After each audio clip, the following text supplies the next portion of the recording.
The woman sleeping with my husband showed up at my front door with separation papers and told me I had 3 days to get out of the house I bought before I ever met him. She even smiled when she said it, like my marriage was already over, like my husband had already chosen her. And somehow, in whatever fantasy the two of them had built while I was away working, my house belonged to them now.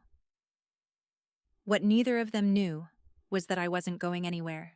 And before the week was over, that woman would be locked out. My husband would lose access to our money, and I'd discover they'd been using my home behind my back for far longer than I ever imagined. My name is Kelly Thompson. I'm 32 years old.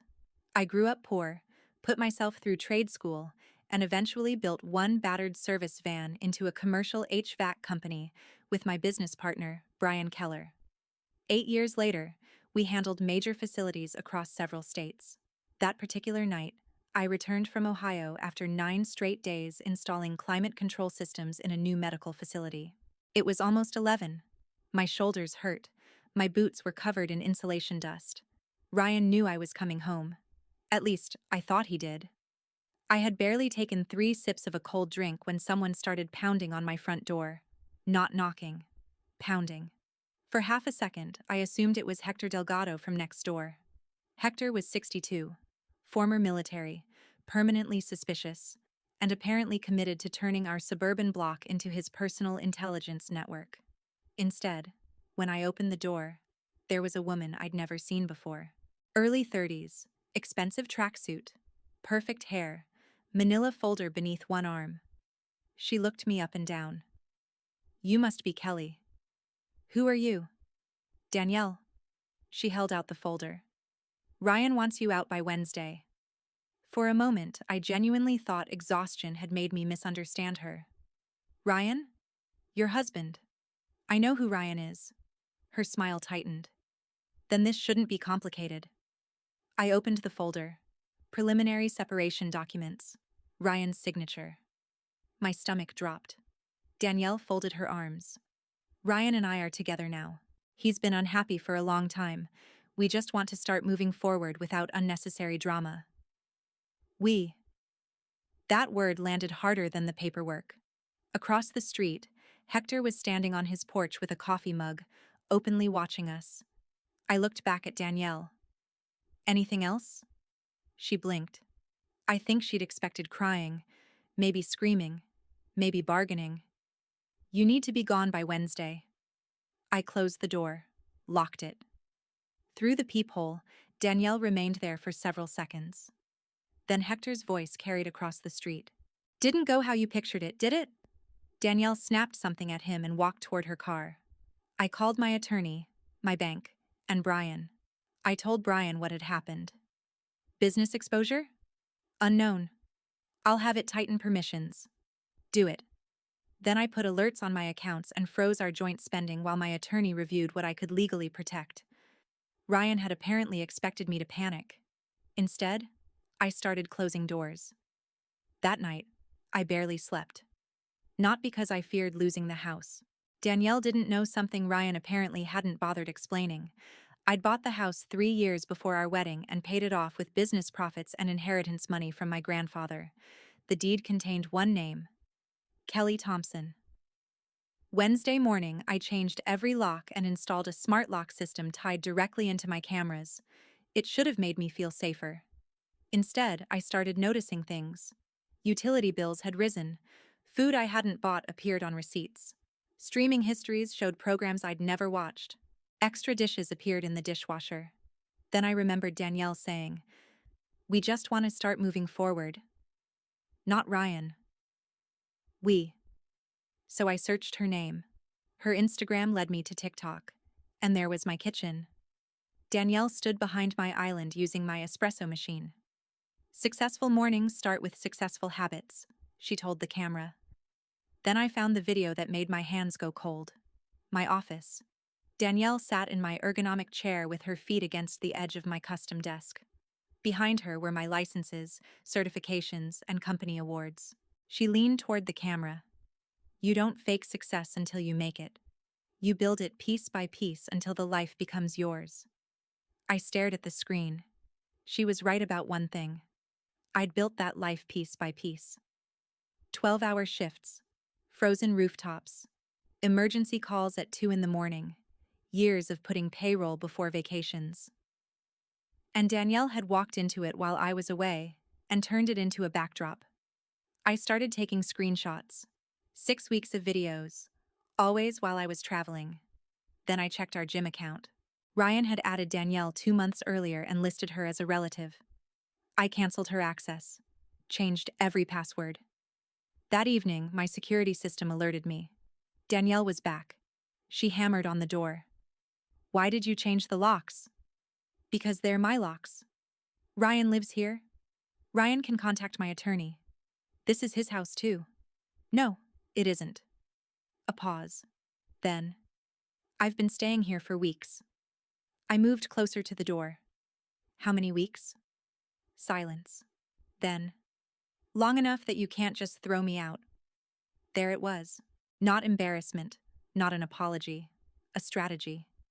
"You never had my permission to live here. Ryan invited me. And now I'm telling you to leave." She started shouting about residency rights and how Ryan had promised her she couldn't legally be removed. Then she kicked the bottom of the door. Across the street, Hector appeared. "Hey, influencer." Danielle spun around. "Stay out of this." Hector raised his phone. "I'm already recording it." She looked at him, then at the camera above my door. For the first time, Danielle seemed unsure of herself. She walked away. The next morning, Ryan finally texted me. "Danielle and I have rights. Stop acting crazy." My husband hadn't called to explain the affair, hadn't apologized. His first concern was Danielle's access to my property. I replied with 3 words. "Check the deed." What followed was a flood of accusations about financial control and emotional manipulation. Ryan claimed he'd sacrificed his career so I could build mine. The reality was less dramatic. Ryan worked part-time at a boutique fitness store and spent most of what he earned on himself. I'd covered the house and most of our everyday expenses. But I didn't argue. Arguments disappear. Documents don't. I documented everything. Property records, finances, security footage, Danielle's videos, and messages. By Friday morning, I had a binder thick enough to stop a door. At exactly 8:30, someone knocked. A man in a cheap gray suit introduced himself as David Garcia, Danielle's attorney. "My client believes you've conducted an unlawful lockout." I let him sit at the kitchen table because I wanted to know exactly what Danielle had told him. Garcia explained that Danielle believed she'd established residency. I opened my laptop. "Did your client tell you she documented herself entering my house while I was traveling?" His pen stopped. I played the kitchen video, then the office video. Danielle's voice filled the room. "You build it piece by piece until the life becomes yours." I showed Garcia the footage of her kicking my door. Finally, I slid the deed across the table. He read it. His posture changed. Danielle would consider dropping any potential claim in exchange for a modest relocation payment. I stared at him. "You want me to pay my husband's girlfriend to stop claiming residency in my house?" "It's a standard." "No." Garcia went quiet. "She can collect whatever belongings she left here through an arranged pickup. She comes back without permission, I'll contact the police." At the door, he turned. "You realize this separation could become very ugly." I looked at the evidence binder. It already is. For the first time all week, I thought I'd gotten ahead of them. Danielle couldn't bluff her way into my house. Ryan couldn't bluff his way onto the deed. What I hadn't considered was that changing the locks hadn't removed every way Ryan knew to get inside. The front door keys were useless now, but months earlier, I'd given Ryan a separate emergency code for the garage entry system. In the chaos, I'd forgotten to revoke it. Ryan hadn't. And a few days later, while I was hundreds of miles away on another job, he would use it to let Danielle back inside. This time, she wouldn't just sleep in my guest room. She wouldn't just eat my food or film videos in my office. She would open my computer and start digging through the company I'd spent 8 years building. And that mistake would turn my husband's affair into something neither of them could talk their way out of. 3 days later, I was in North Carolina overseeing a hospital installation when Hector sent me a video. No explanation. Just one word. Gotcha. I opened it. Danielle's Audi was sitting in my driveway. The next clip showed Ryan punching something into the garage keypad. The door rolled open. Then Danielle appeared behind him carrying 2 suitcases. I watched it twice. That was when I remembered the emergency code. I'd changed locks, passwords, account access, and camera settings. I'd forgotten one 6-digit number. Ryan hadn't. I called Hector immediately. How long? Since Friday night. She's staying there? Looks more like moving in. Another video arrived. Danielle and 2 men were unloading boxes, furniture, and even a mini fridge from a rented truck. Did you call the police? Not yet. Figured you'd want documentation first. You figured correctly. We finished the inspection early Sunday, and I drove 4 hours home. Danielle's Audi was still there. I entered through the garage. The house smelled like cigarettes and takeout. Furniture had been moved. Unfamiliar shoes sat by the stairs, and 2 wine glasses rested beside my couch. Ryan walked out of the hallway. He froze. You're back early. Apparently. His eyes flicked toward the kitchen. Danielle stepped out wearing one of my old company hoodies. For half a second, nobody spoke. Then she smiled. Hey. I looked toward the guest room. Suitcases, clothes in the closet, boxes against the wall. You moved her in. Ryan sighed. She's staying temporarily. I told you not to bring her here. It's still my marital residence. Danielle folded her arms. My lease situation changed. I looked at Ryan. And you thought the woman you're sleeping with should live here while we're separating? Can you stop making everything sound insane? I don't have to. 20 minutes later, I walked into my office and discovered something far more serious. My computer was awake.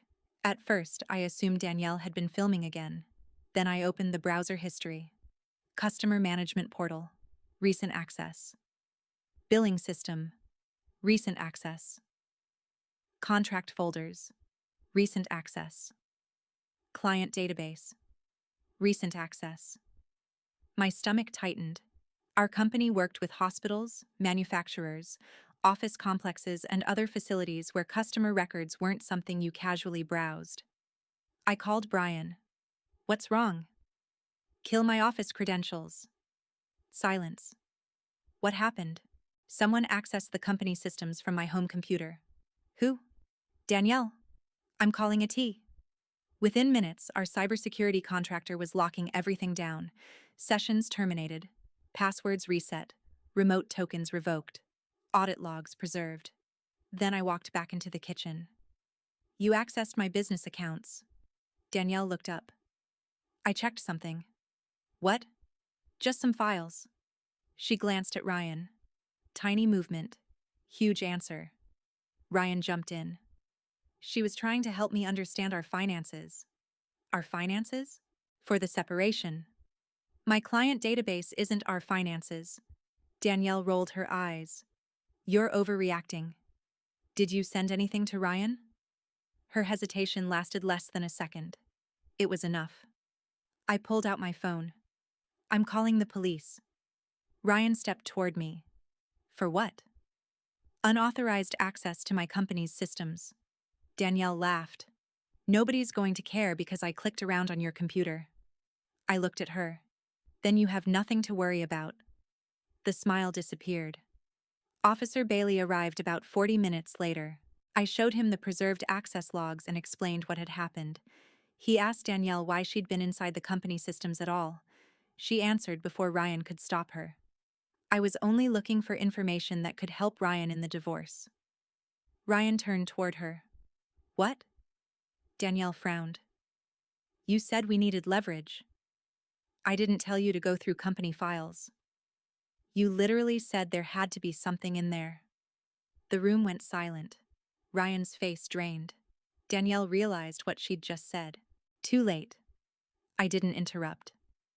Arguments disappear. Documents don't. And admissions were even better. Bailey separated them while the access logs were preserved for further review. Investigators wanted to determine exactly what Danielle had opened, whether anything had been copied, and what Ryan knew beforehand. By midnight, Danielle had been escorted out and told not to return while investigators reviewed the evidence.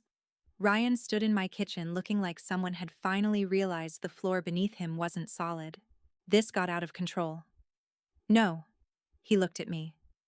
You moved your girlfriend into my house after I explicitly told you not to. Kelly. She accessed my company systems looking for divorce leverage. I didn't tell her to do that. You told her there had to be something in my files. That's not what I meant. I don't care what you meant. He rubbed both hands over his face. I made a mistake. I looked at him. A mistake is forgetting our anniversary. He said nothing. This was a plan. It wasn't. Then your messages will prove that. That scared him more than anything else I'd said. From that point forward, anything concerning our separation went through my attorney. The next morning, I met Brian at the office. Good news first. So far, we don't see evidence of a mass download or external breach. I exhaled. Bad news? She opened enough sensitive material that counsel wants everything documented. That was enough for me. I called my family law attorney. File. Ryan had expected a negotiation. What he got was a divorce petition. We documented the house purchase, premarital funds, business ownership, financial contributions, and, where legally relevant, the events surrounding Danielle's access to company systems. The paperwork was filed Thursday. Ryan was served the following afternoon at work. He called me 6 times. I answered none. Then came the text. You planned this. I stared at it.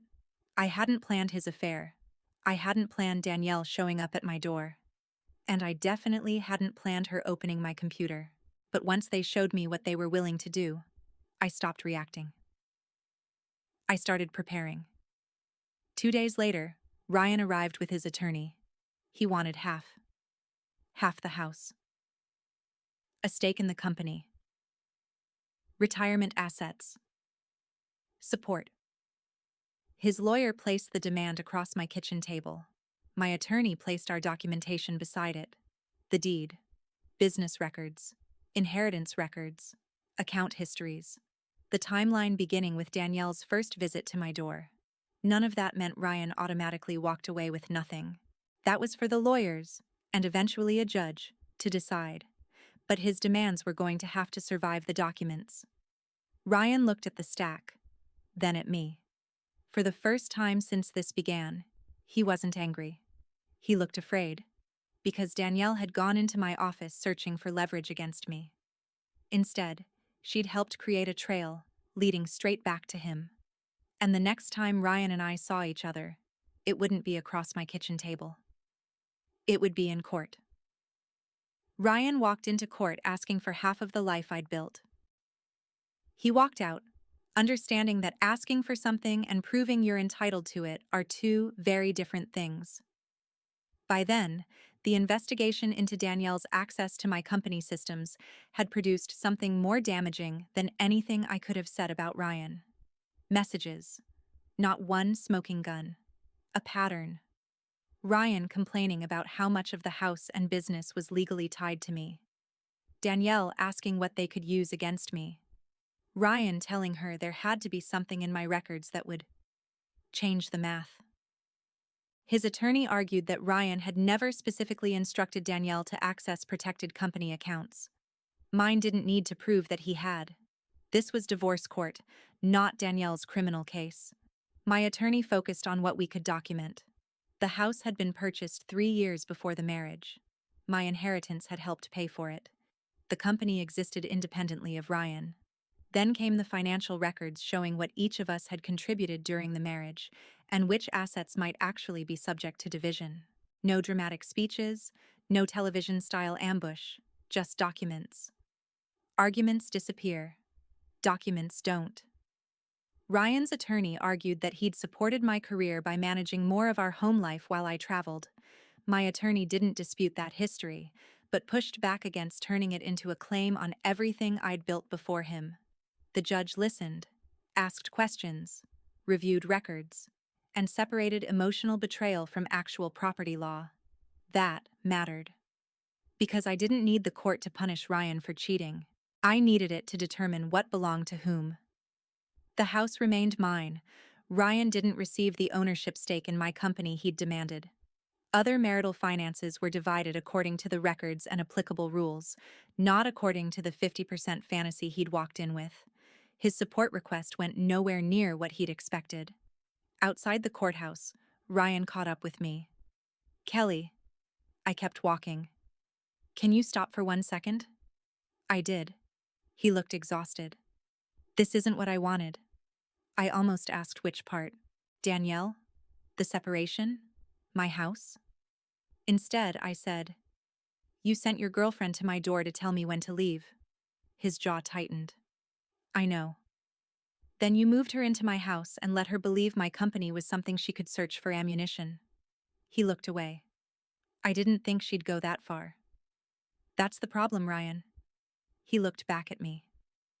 "You kept doing things and assuming you'd get to decide how far the consequences went." I left him standing there.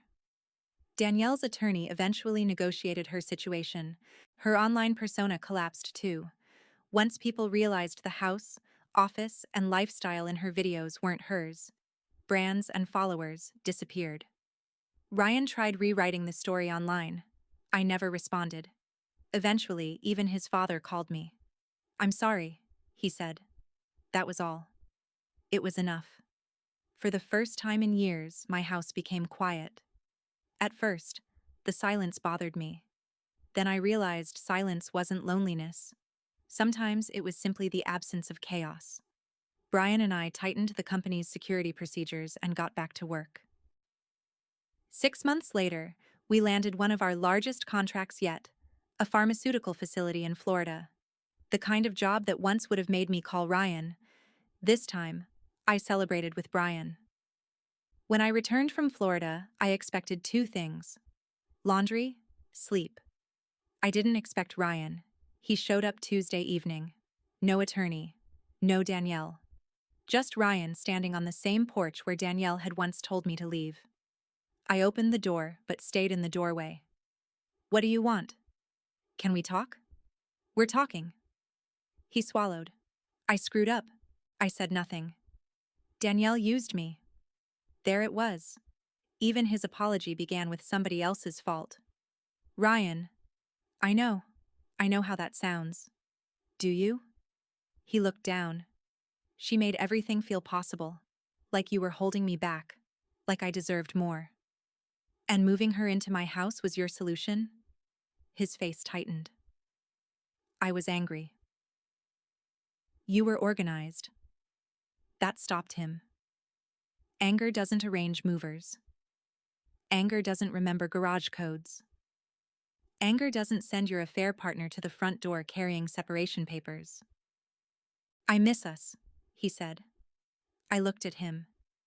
There had been a time when those 4 words would have broken me. Now they barely moved anything. "What exactly do you miss?" He didn't answer immediately. That told me enough. Then his voice cracked. "I'm struggling." There it was. Danielle was gone.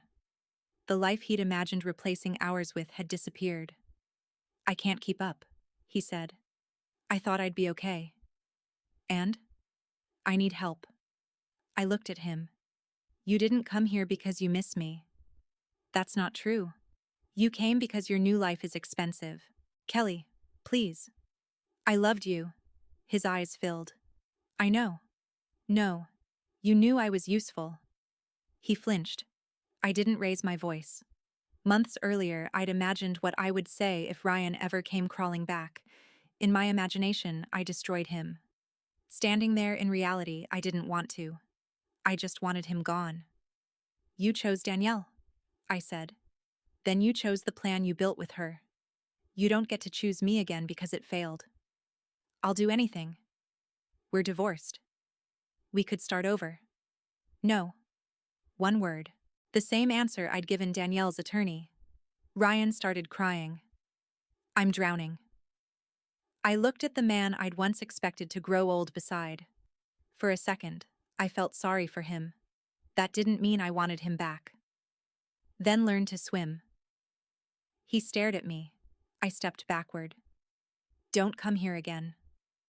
Kelly. Goodbye, Ryan. I closed the door. Locked it. And this time, there wasn't another access code I'd forgotten about. Months later, I heard Ryan had moved closer to his parents while he rebuilt his finances. Danielle disappeared almost completely from the online world she'd once used to pretend my life belonged to her. I stopped checking. I started dating again eventually, but I never handed someone every key just because they said they loved me. Sometimes I still stand in my kitchen and remember Danielle making motivational videos beside my espresso machine. She'd told thousands of strangers, "You build it piece by piece until the life becomes yours." She'd been right. She just misunderstood one thing. You don't make a life yours by walking into somebody else's and claiming it. You make it yours by building it, protecting it, and knowing when someone no longer deserves access to it. Danielle came to my door believing she was taking my place. Ryan believed I'd eventually panic and give him what he wanted. Neither understood what would happen when I stopped arguing and started documenting. They mistook patience for permission. They mistook kindness for weakness. And by the time they understood the difference, the locks had already changed.